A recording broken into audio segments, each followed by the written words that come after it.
The following program was made possible by the generosity of those who have determined to hold fast to the true Roman Catholic religion, as expounded by the Roman Catholic Church before the disasters of Vatican II and the so-called New Mass.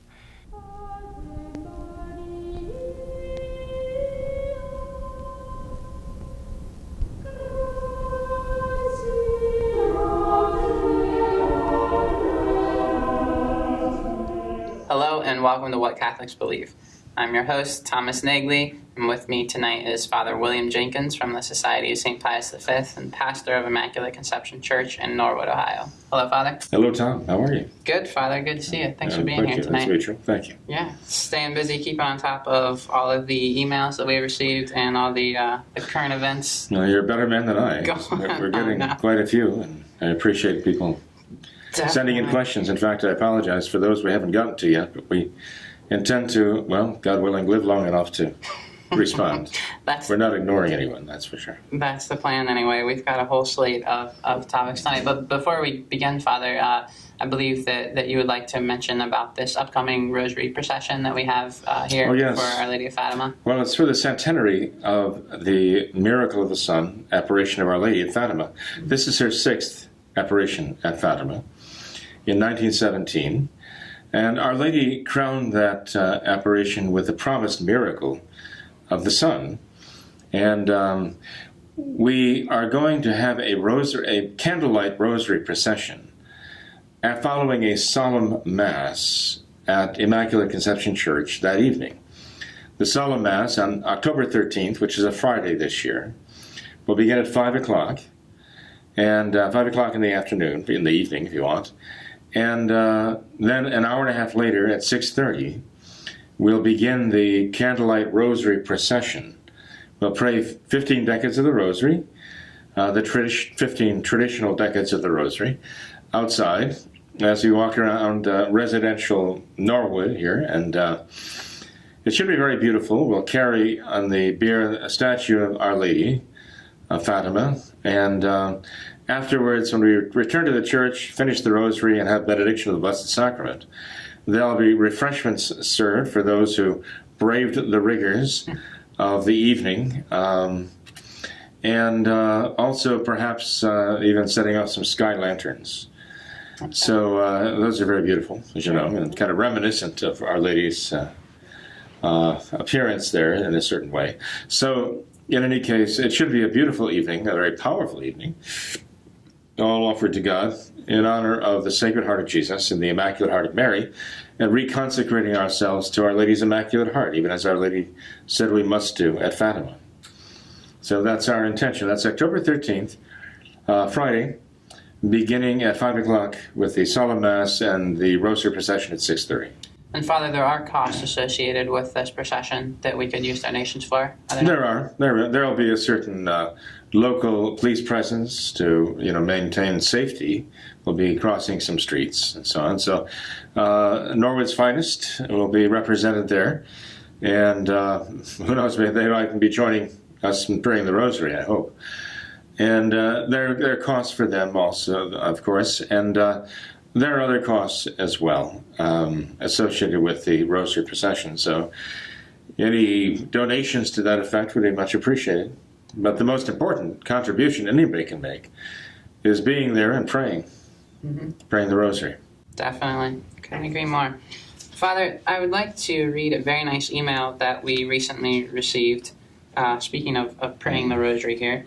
We've had this email for a few days now, and I'd like to get into this, where basically this viewer references a fairly recent video that you recorded concerning Francis and his commemoration of Martin Luther from last year, I believe. And I'll just read the email here where this viewer says, "I was about to leave the Catholic Church after facing progressive priests talking about everything but the salvation of souls, evangelization, conversion by the teachings of our Lord Jesus Christ. I thought I should have to go back to the basics, maybe back to the catacombs to find Christ again. However, Christ is with me already. I just needed guidance, and I was guided. In December of 2016, I asked some of my church acquaintances if they would like to join me to create a prayer group to pray the rosary, but they were lukewarm. No energy. Later, I was attending a Mass at the same church, and after it, I became so outrageous by what the priest said that I decided to leave the church. That was my 5th or 6th Catholic church. My husband then found a Latin Mass church not very close to home, but we decided to go there due to our spiritual needs. I went there by curiosity first, and after attending my 2nd Mass there, I found a beloved group, the Legion of Mary, which I now belong to. I discovered the power of praying the rosary with them, and that by itself alone has been very rewarding. I truly believe that Our Lady of Fatima guided us to that church to find that Legion of Mary group, which just started a new presidium there some weeks earlier. I have other miracles of Our Lady of Fatima to talk about, but this is for another time. I want to thank you for the video. We need more of these educational and clarifying videos. I saw so many of my church acquaintances leaving the church. I would dare to say the progressive priests are the main cause of people leaving the church because there is no message anymore, a message of salvation, evangelization, or conversion. Thank you again. May God bless you, Father, and keep up the good fight because the work is not finished yet. Well, thank you very much, whoever you are. God bless you. God does know who you are and will bless you, I'm sure, for your charity and thoughtfulness in writing as you do. Those letters help a great deal because they show that, well, as St. Paul says, we're not just kind of beating the air. We're actually saying something that helps, and that's what it's all about. I mean, the priest can't just assume that what he says is of any help to anyone unless someone gets back and says, Father, thank you for saying that. That did help me. And so the reason to respond with a beautiful letter like that is not to make the priest proud of himself, but just to tell him, well, he's somewhat on the right track, so, please keep the message coming. So I appreciate that very much. Definitely. I think you're on the right track, Father. Well, by the grace of God, believe me. Sounds good. Father, let's talk about this question of the dialogue Mass, which we raised some time ago, and we had a response to that we've been hanging on to, where this viewer writes in and says, I just watched your recent discussion concerning the dialogue Mass. In the program, Father Jenkins asserts that the dialogue Mass was a modernist innovation. However, I have read in my own Catholic materials evidence to the contrary. There are excerpts from a reprint of the 1954 edition of Bishop Morrow's My Catholic Faith and the 1941 edition of Father Stedman's My Sunday Missal. Bishop Morrow's catechism is widely promoted by traditionalists, and Father Stedman's Missal was even recommended by Father Jenkins in that video. So I appreciate your work and always look forward to your latest programs. Do you have a response to that, Father? Well, actually, there is a response to it, and I'll try to be characteristically brief, Tom. Okay. The fact that those dates are given doesn't surprise me because it's a well-known fact that the modernists were very active in the 1920s and 30s, notably in Germany as well as in France. And there was a time when, because of the triumph of naturalism and rationalism and Masons using these as liberalism. I mean, liberalism is basically just institutionalized formal contempt for God. That's what liberalism is. It is making a system of formal contempt for God and God's authority. That was going on in the nations of Europe. And with the rise of the Nazis, the rise of the fascists in Italy, and so on, the church became largely confined to the sacristy. The church was allowed practically no voice in the social life, as these nefarious and godless and anti-God ideologies were on the rise. And so it's fairly well known that, for example, Pius Parsch, a German priest, was involved in a liturgical movement in Germany within the church to bring about liturgical changes and so on, because basically the church had no real voice outside in society at large. There was a lot of liturgical ferment going on there. Now, Pius Parsch's name is fairly well known. I mean, his name, writing books about the liturgy and so on, it's considered very, well, pious, that's his name. But he actually was introducing practices that were not necessarily traditional, but by the time the 1940s and 50s rolled around, they were fairly well established in some quarters. And so there were innovations going on before before Vatican II. There were liturgical innovations going on before the 1950s. There were liturgical innovations going on before the 1940s. And St. Pius X writes about the activities of the modernists already in the first years of the 1900s. And already by that time, they were very well entrenched. I mean, he himself had said he had tried to deal with them and to bring them back to the faith. But it was only after long and arduous efforts on his part to bring them back that he denounced them in the encyclical of 1907. So we know the modernists were very active for quite some time.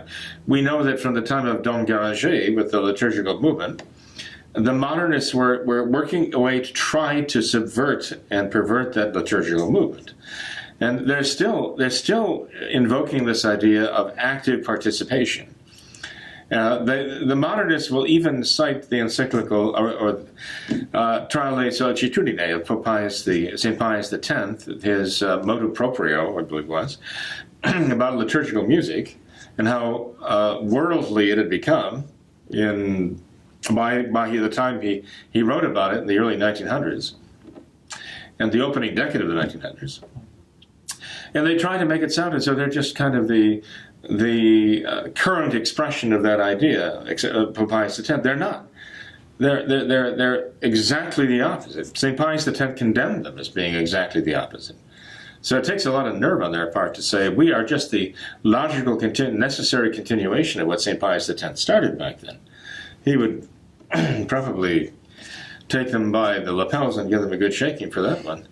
But also, I mean, before St. Pius X, Dom Guéranger, the Benedictine monk, was trying to bring the people back to an understanding of the sacred liturgy.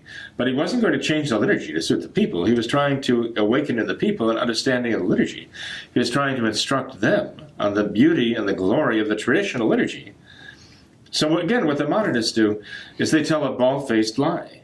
And the more bald and the more bold the lie is, the more they're convinced it's going to carry the day, because just how brazen they are in lying. And so they are somehow heirs to the liturgical tradition of active participation desired by Dom Guéranger when he was trying to increase a love and a knowledge of the faithful of the traditional liturgy, not change the liturgy to suit their ignorance, and to bring the liturgy down to erase all the divine mysteries from the sacred liturgy, as we have in the Novus Ordo. So my answer to this gentleman would be, well, yes, it may well be so. I haven't checked the sources, but I have no reason to doubt what he's saying there, and I trust that he's an honest man. He did find these things. But finding these things as he did does not mean that these were not introduced by modernists over the years, 30s, 20s, even before that, with the idea that they were a step in the direction of the new Mass, and that they would use these things. They would use the dialogue Mass as a stepping stone toward the new Mass. One does not have to exercise an enormous energy of imagination to see how the dialogue Mass would fit into that program very well, because it turns all of the people into those who are responding to the Mass. It basically allows the people to invade the sanctuary as though they were servers, man, woman, and child, breaking down the distinction between the nave and the sanctuary, eventually eliminating the community altogether, bringing in female servers. I mean, the dialogue Mass is definitely a step in that direction, where everybody is responding, more or less, right? But there's also even a certain amount of disorder involved in that, with everybody, responding or not, and responding more or less clearly and with more or less precision. It creates a certain amount of chaos, shall we say, a chaos factor. So much so that I've heard people who've been subjected to the dialogue Mass in the Pius X Society of St. Pius X churches, saying it's extremely distracting to pray when I've got half of the people around me saying this, that, the other thing, some of them answering very badly in very broken Latin, and very inaccurately, and others not responding at all, and saying it's just kind of bedlam. So this was not something that Dom Guéranger himself promoted in the liturgical renewal of the 1800s. It is not something that the traditional Mass lends itself to. It is something that is definitely a step in the direction of the Novus Ordo. So even though the gentleman finds references to these things, the existence of these things or acknowledgement of the existence of these things, that doesn't make it traditional. Father, you mentioned the Society of St. Pius X. We have, I thought, was an interesting email here from a viewer who sums that up nicely, I thought, where he says the SSPX has been pushing the dialogue Mass down our throats for several years now. Okay. So your presentation did not touch on the posturing that the SSPX forces us in the midst of the sung dialogue Mass. We are to stand whenever the servers are standing and whenever the choir is singing. The end result is that we kneel for a total of 3 minutes, not counting the prayers at the foot of the altar in a high Mass. We stand for the Kyrie and the instancing of the priest. The only time kneeling is at the actual consecration until the Pater Noster begins. Then we are to keep standing until well after the priest's communion. There's more standing than is done in a Novus Ordo Mass. A Novus Ordo Mess, he writes, where they still have kneelers. The SSPX has us doing active participation and standing in reverence to our priests. What are your comments on this, Father? Standing in reverence to the priest. Well, it's true. I mean, people do stand when the priest comes in, and they stand as the priest leaves. So that's an act of acknowledgement of the priest being there as an alter Christi, you know. But nonetheless, during the Mass, which is worship of God, during the Mass itself, when it's supposed to be kneeling before our Lord in the Blessed Sacrament. So standing when the priests enter the sanctuary, standing when the priest leaves the sanctuary, that's not a form of worship. But during the actual sacrifice of the Mass, one is supposed to stand during the reading of the Gospel. Okay? Actually reading of the parts of the Mass that come directly from the Gospels, okay? Like at the last Gospel, the Gospel of the Mass itself, the Pater Noster, they can stand during a sung Mass for the Pater Noster. You know, some of it does depend upon a certain amount of local custom. Some of it is not spelled out rigorously in the rubrics, okay? But nonetheless, what he's describing here is definitely an abuse, to say the least, right? You know what it reminds me of, son? It reminds me of the Eastern Rite. If you go into the ancient basilicas of Rome, you'll find that the pews there seem almost makeshift. They're wooden, and it's clear that they didn't come with the original basilica, clearly. And this is because it was traditional or customary at the time in a basilica to stand. It was like the major court. It was the court of the emperor, right? He exercised judgment there. He received emissaries from nations there. It was a very important place in the life of the early Romans, the imperial palace and its basilica. And so when the basilicas were given by Constantine, notably St. John Lateran to Pope Sylvester, there were not pews. The place wasn't filled with pews. When the Mass began to be offered there, it was customary in the Greek and also in the Latin to stand. But the Latin rite adopted more and more the kneeling as a position of reverence, and also as the understanding of the people and the Mass, the understanding of the people regarding the Mass, that it is the holy sacrifice. That brought them to their knees. As the sense of that impressed itself upon them more and more and more, then the kneeling position and the prayerful position of the Mass, in the Latin rite became much more common. So that even in the great basilicas now, where there were no kneelers at first, there are now, because that is the Latin rite tradition. If you're going to have Mass in the Latin rite, that is the tradition, to kneel, not to do all that standing. If they want to find that, they can go to the Melkite Rite or the Ruthenian Rite or one of the Eastern. Well, I mean, you have to find a priest who offers the traditional Eastern Rite. Not so easy to find necessarily these days. But it was customary to stand for much of the Eastern Rite, okay? Eastern Rite liturgy. But the Latin Rite adopted what is not the tradition of the Latin Rite, and that is the prayer position of kneeling as a matter of supplication and adoration. So that is what they should be doing, not bringing in this dialogue mass, and not bringing in this this mass where you're kneeling for basically 3 minutes during the whole thing, even with the presence of our Lord there in the Blessed Sacrament. You know how it is in the Latin Rite, Tom, when you go out for benediction of the Blessed Sacrament. As soon as that tabernacle opens, as soon as the tabernacle door opens, everyone kneels in adoration. That's the indication of their awareness and their faith in the presence of Christ being brought from that tabernacle and placed before them. They then remain kneeling in adoration, right, until the Blessed Sacrament is put back in the tabernacle, and you hear the tabernacle doors close. That's the Latin Rite. I thought it was interesting, Father, in this email, the viewer actually quotes Archbishop Lefebvre, where he says, "If our Lord is present on the altar, we must kneel." Right. So he speaks as an excellent representative of the Catholic Latin Rite, the Roman Rite. I call it the Latin Rite. I'll call it the Roman Rite, because in the Latin Rite there were different. Even today, I mean, there are traditional Latin rites, such as the Premonstratensians, the Norbertines, have their own rite that is proper to their order.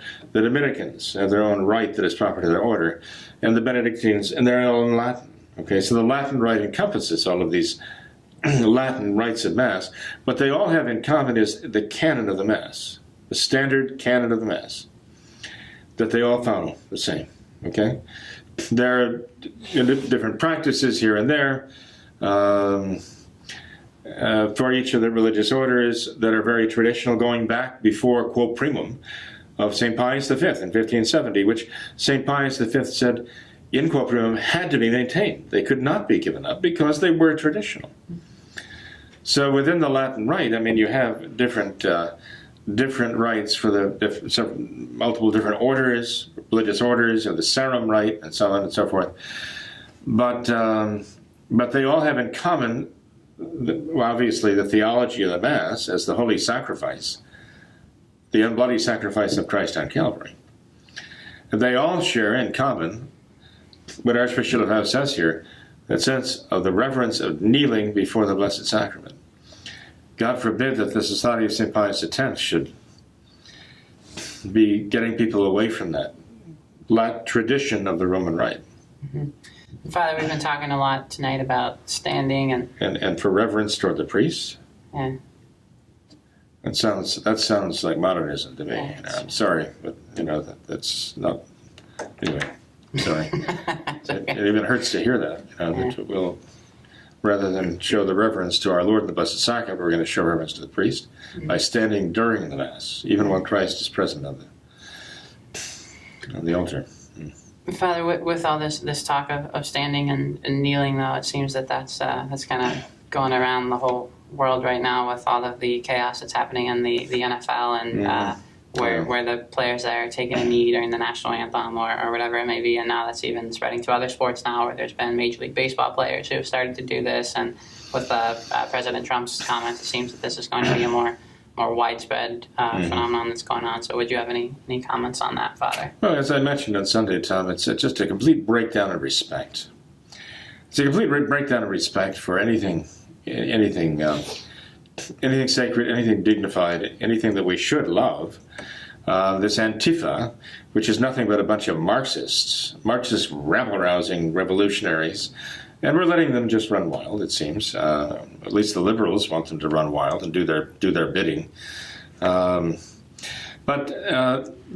you have that, but you also have now going on, as you say, in the NFL, this protest, okay, I guess the protest has to do with against white privilege or against the way, ethnic groups are being treated in America, or how they're disadvantaged. And it seems so ironic. It starts out with a quarterback, a major, one of the NFL team's quarterbacks, taking a knee to show his objection or protest against the United States of America, against the anthem, against the flag. And here's somebody who grew up, as an orphan. Basically, he was adopted, right? Raised very well by parents who were not of his race, treated like a son, loved like a son.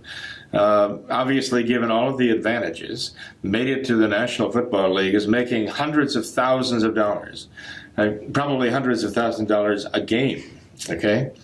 And he's protesting what? Disadvantage, being downtrodden and so on. This is ludicrous. But this is kind of typical of the high self-esteem crowd. They have no self-respect, but they've got tons of self-esteem. And everything is owed to them. And even what they have, they don't appreciate it. They never appreciated it. All they can think about it is the fact that they don't have everything they want. They might have everything, more than anything they can use, but they evidently don't have anything they want. And what they want, well, who knows what they want? Adoration? Is that what they want? Like Satan himself? I don't know. Anyway, this one guy inspires others now to follow his lead, to basically vent their grievances, and this is what it is. Everybody's a victim now, so you got to make a big issue about, oh, poor me, because I have these grievances, and I'm going to confront the world with my grievances, and so it's spreading and spreading and spreading, and then you get President Trump, who weighs in. Even the mother of this quarterback, who didn't agree with what her son was doing, says that what Donald Trump did was a grave mistake. Maybe because she saw that now this politicizes everything. Maybe she foresaw, I don't know, that now where you might have a half a dozen people doing this, now you'll have hundreds because they just don't like President Trump. So now they're all going to do it as a protest against Donald Trump. And that's what it seems to become. Is it mindless? Yeah. But not only is it mindless, it's worse than that, okay? The fundamental lack of respect toward our country, which we are bound to love. I mean, the people who've grown up here, and we have so many people who are desperate to get into this country, even now. That we're still talking about building a wall to keep them all out because of the other countries they have to live in and how horrible they are. And our country still affords opportunity and liberty for them, even still under the circumstances that this Kaepernick enjoyed. This quarterback, he enjoyed these things. Does he appreciate them? No. All he can do is spit on this country that is afforded him. Of course, he married a Muslim woman, and that probably has a lot to do with his way of thinking. There's even a talk that he himself has become a Muslim, so maybe now in principle he feels he has to hate America. I don't know. But then why are so many of them streaming here? Why are we giving sanctuary to so many of them when they're being persecuted by their fellow Muslims in their own countries, right? And they want to come here, impose Sharia law, and make our country exactly like the country they tried so desperately to get out of. They want to turn this into another Muslim country dominated by Sharia law, which creates a veritable hell on earth, So anyway, it doesn't make any sense, except if you understand it as a protest against God. When I say against God, I mean against the true God. The breakdown in parental authority, the breakdown is showing an actual contempt for the authority of the parents. Doesn't begin in the children. It begins in the laws of the land, which show contempt for parental authority. The laws of the land come from our legislators, our governing officials, the contempt that they show. Somebody was just asking, if all the Republicans and all of the Democrats are against whatever it is, why do we still have these things happening? I mean, these are the guys who make the laws. So why do they see these things happening and then say, oh, this is terrible, and start accusing each other, but they're all against this or that or the other thing, like huge tax increases or whatever else it may be, right? And if they're all against that, and then they campaign against this, then why do we still have these things? And the answer is because they lie. Who lies? Well, that's just it. Liberals lie.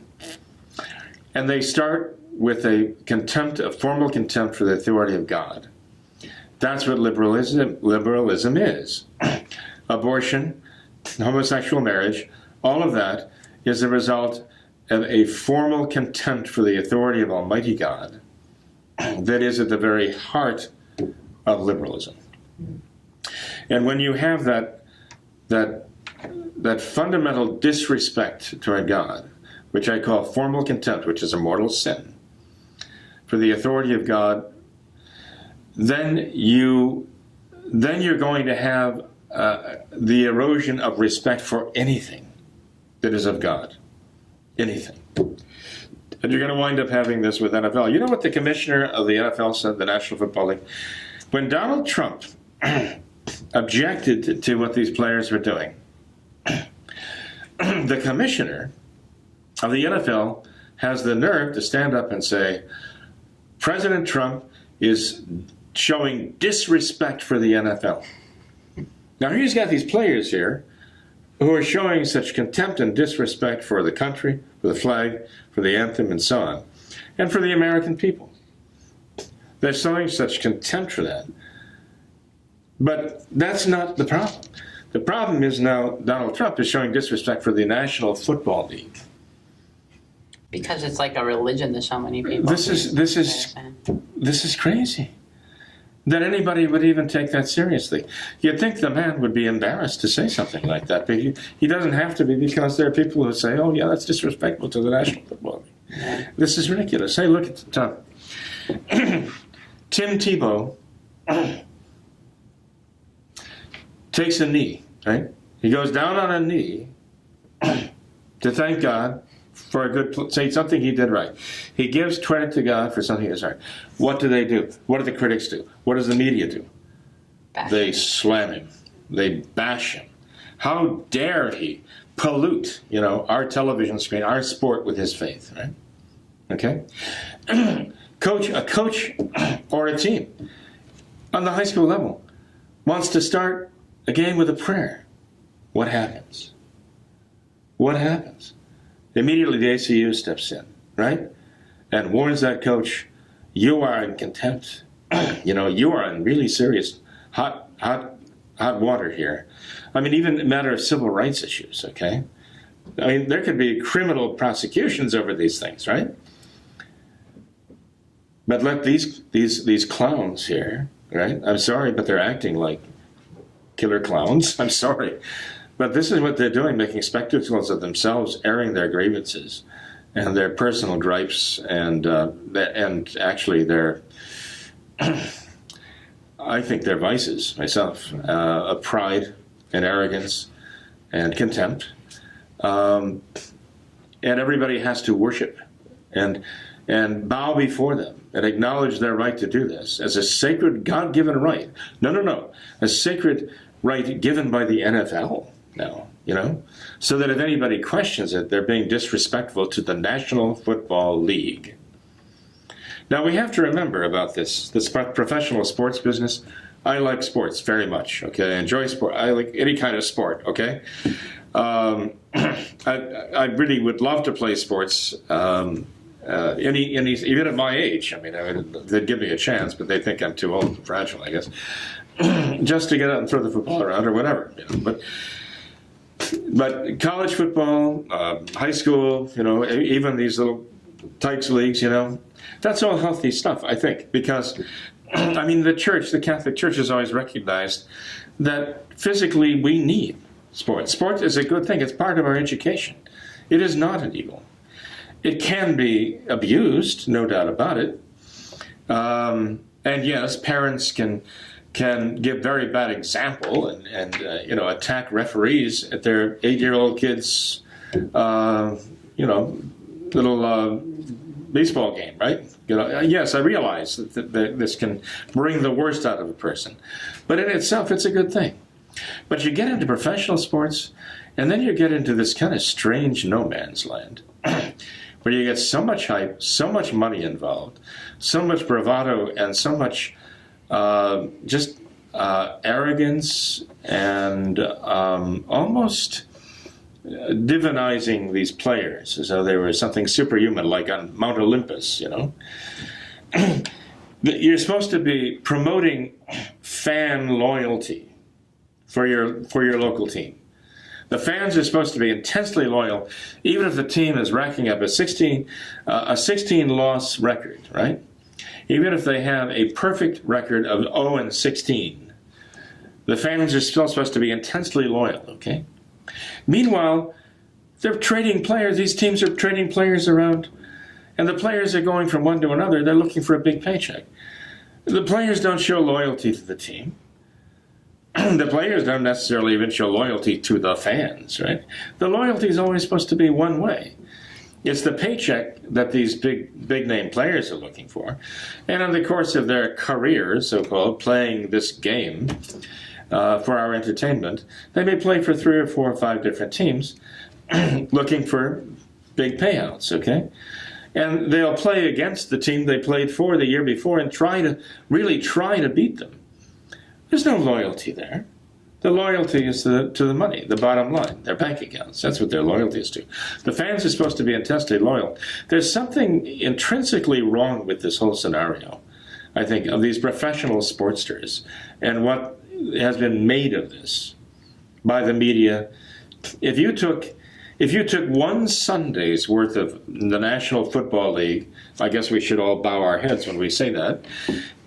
If you took one Sunday of that and took all the money that was blown out the window paying these players to do what they do, and all of the expenses involved, right down to the electricity and the lights in the stadium, all the television cameras and the broadcasting, all of the product endorsements, the commercials, the whole thing, all of the dollars that go flowing that way.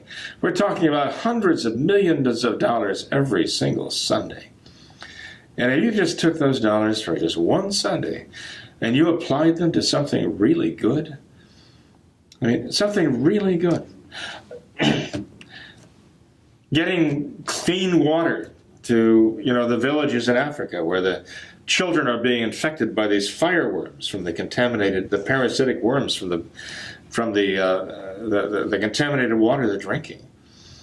Getting fresh water into a village so the children don't have to go down to the banks of the river or the lake and risk being snatched by a crocodile. I mean, this is a daily aspect of life for some of these children out there. And the liberals are all over this, Although with their hundreds of millions of dollars, they're looking for us to contribute, They want us to be the ones to do it. But if you just took one Sunday of the NFL and contributed to that purpose, what good can you accomplish? And yet, at the end of a Sunday or a Monday night football game, what have you accomplished with all of that? It's a crime. I mean, I think it's a crime. I think it's just a shame. But, I consider it all to be the results of original sin myself. Mm-hmm. That we value the things that exalt the things that really should be humbled. Yeah. As our Lord said in the Gospel on Sunday, right? Yeah. I thought it was interesting, Father, to read some of these grievances that some of the players had aired. And if you read them, it's you can tell that it's just that these are inspired by Satan, the father of lies, where there's just nothing but confusion. These players, they don't even know what their grievances are. Some of them, they'll say, "Oh, it's this Black Lives Matter, we support that," or it's police abuse, or it's America is not equal. We don't treat everyone equally. They don't even know. And now I suppose it's all that we don't like Donald Trump. I suppose maybe he united them all in that. They talk about Trump not uniting the people. Maybe he's uniting them. Well, yeah. It's kind of a strange might have been his goal there. But you're right, Tom. I've been looking to see, well, what exactly is your is your point here? Now they're standing for unity and locking their arms for unity. What is all that even mean? It's like there's nothing there really. It's just is the fact that they're standing along, is that still meant to show respect for the anthem and the flag? That they're not going to take the knee? Someone actually made that point. They say, why, if you think about it, isn't taking a knee, isn't that a form of reverence? Doesn't that show reverence? Well, God forbid that they should do that and pray. Yeah. They'd be in big hot water if they did that. I think that. They won't bend the knee before God. Mm-hmm. But they'll do this this is like such a slap in the face. Yeah, I think that just goes to show that that it's your actions are all about the intentions behind them. Like you mentioned, Tim Tebow, he does the exact same thing. He takes a knee, but it's to praise God. That's a big no-no. But if you take a knee, where the action itself is not offensive, the action itself might even actually be kind of reverent. It's associated with reverence. Taking a knee, but it's all about their intention. One could say, well, I'm kneeling down in reverence to our anthem because to me this is, corresponds to my faith or something. Mm-hmm. They could just as easily say that, but of course that's not their point. Just saying. I just think that they don't even know what they're. I think that's typical liberalism too. That they don't have anything. I mean, it's just one big lie, and a lie is not a thing. So they have. It's just a matter of showing contempt. Yeah. They've got to show contempt. They're angry, and they want to show contempt to somebody. Mm-hmm. It's like another way of like little child sticking his tongue out at somebody. Yeah. It's tragic to see this happening to our own country, but that's what liberalism does. Why should we be surprised that they do what they do? When when people come out in favor of murdering babies by the hundreds of thousands, even by the millions, then there is nothing so low, so evil that they're incapable of doing. There's no bottom to that pit. It's like an abyss. They can go lower and lower and lower. This is what liberalism is doing to us. This is where it's taking our country. Mm-hmm. We can't allow that to happen insofar as we have to. I would that President Trump were the type of person who could, who were a deep thinker and who could express solid, deep thoughts in such a way that it was compelling for good. I would that it was more than just a bunch of name calling.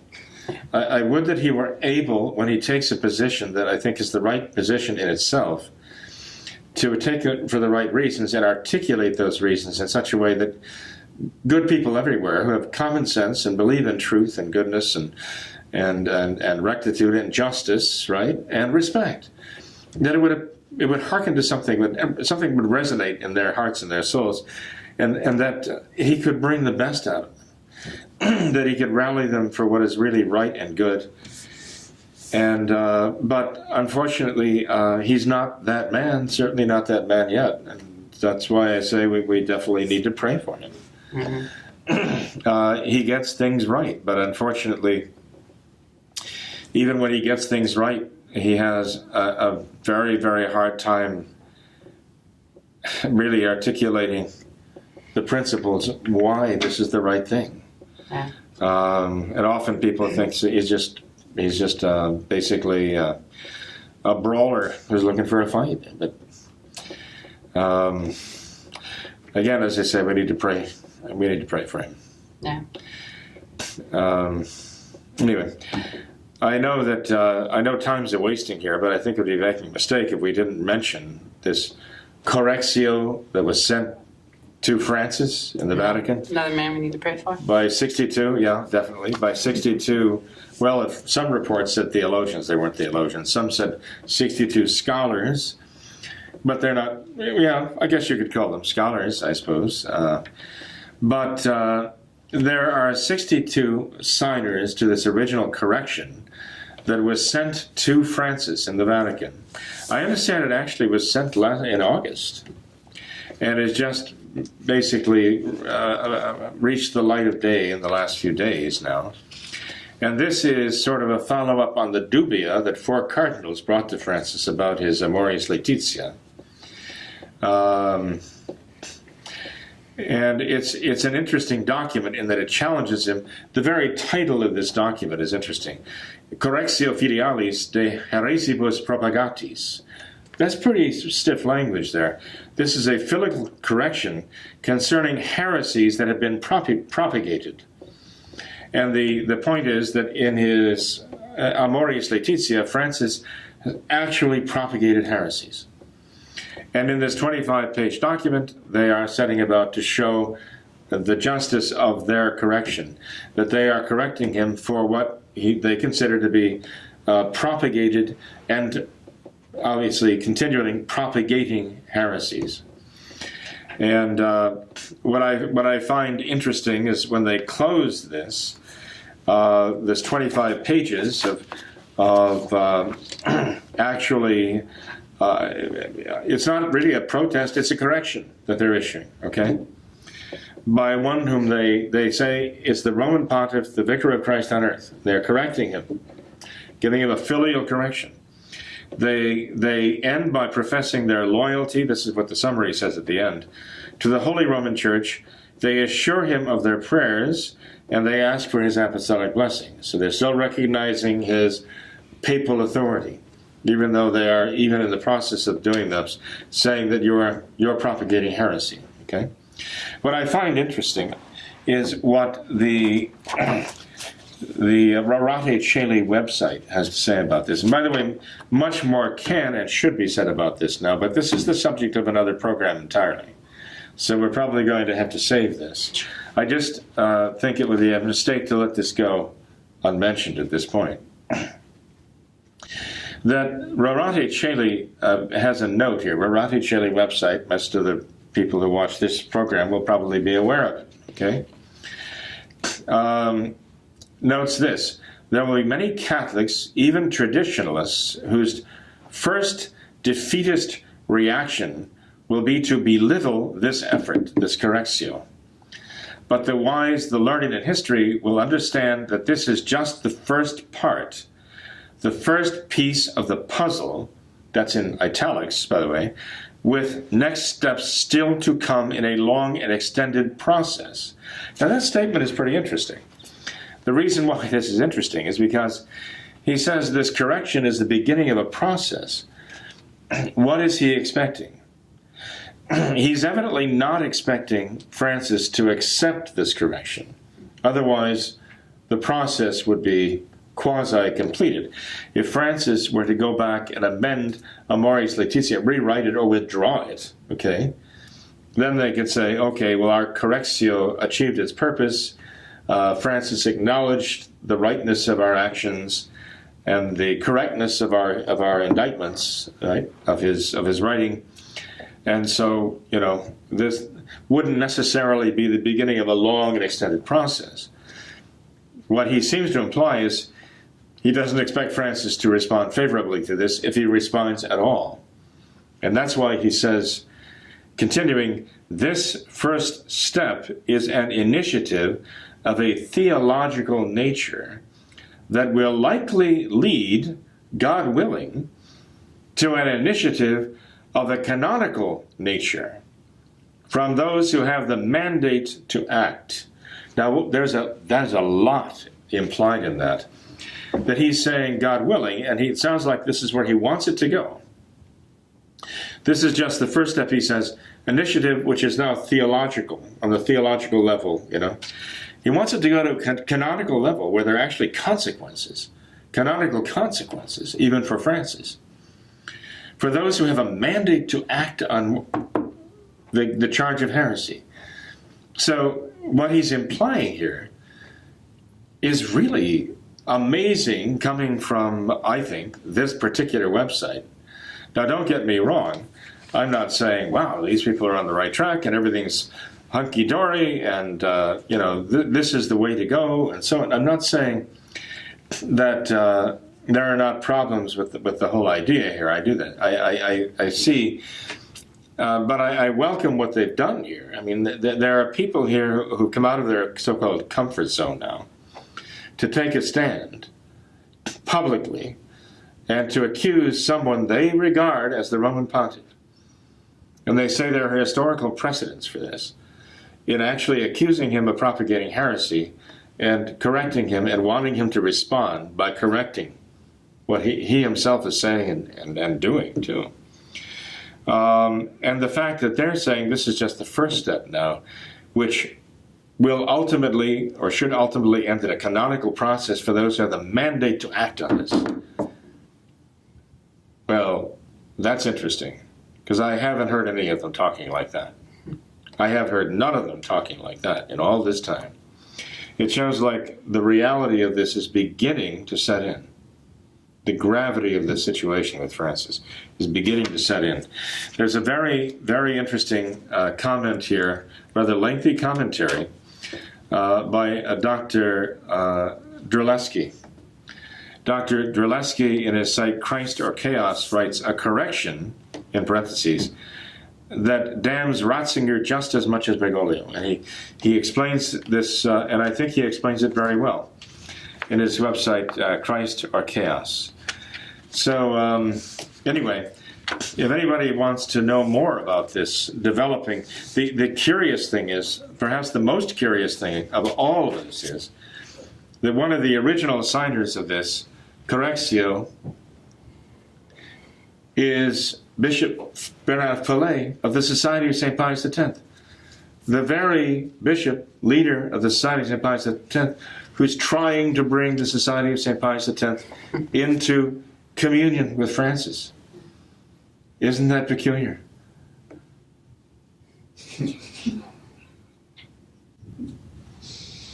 Let's close the program, and there's absolutely nothing rational to be said about that. He is wanting to be recognized and approved by Francis, and at the same time he's signing the correction concerning the heresies he's propagating. Wow.